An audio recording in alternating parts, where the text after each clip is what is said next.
আসসালামু আলাইকুম। আজকে একসাথে তিনটা হচ্ছে এলপিজি, ঠিক আছে? দেখাচ্ছি একটা একটা করে। এটা 90 গাড়ির ভিতরে, বেশিরভাগ মানুষ 90 গাড়ির ভিতরে আপনার ট্রেডিশনাল বসায়, সিকোয়েন্সিয়াল বসায় না, মানে সিকোয়েন্সিয়াল বসায় কেউ সাকসেস করতে পারেনি। আল্লাহর রহমতে আমার এই সিকোয়েন্সিয়াল বসায় 100 করতে পারি। কথা বুঝছেন? এই কন্ট্রোলার, ঠিক আছে? মানে এত পুরনো মডেল গাড়ি, তাও আমরা সিকোয়েন্সিয়াল করতেছি এটা।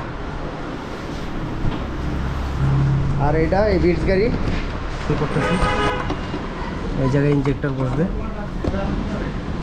ঠিক আছে? আর পিছনে সিলিন্ডার বসাবো, এই যে চাক্কা সিলিন্ডার, এই চাক্কা সিলিন্ডার, ঠিক আছে? একসাথে দুইটা গাড়ি ইনশাল্লাহ কনভার্সন হচ্ছে এখানে। আর বাইরেরটা হচ্ছে আবার এই নতুন দোকানের সামনে, ঠিক আছে? এটা একটু পরে ভিতর ঢুকাই নিব, মানে একটা কনভার্সন শেষ হলে এটা ভিতর ঢুকায় করবো। এই হচ্ছে আবার নতুন দোকানটা,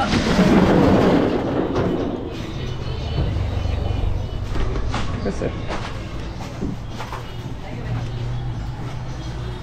এটা আসলে গোডাউন হিসেবে বেশি ইউজ করি, দোকান হিসেবে আনার সাজা গোছা নেই, এটা গোডাউন হিসেবে ব্যবহার হয়।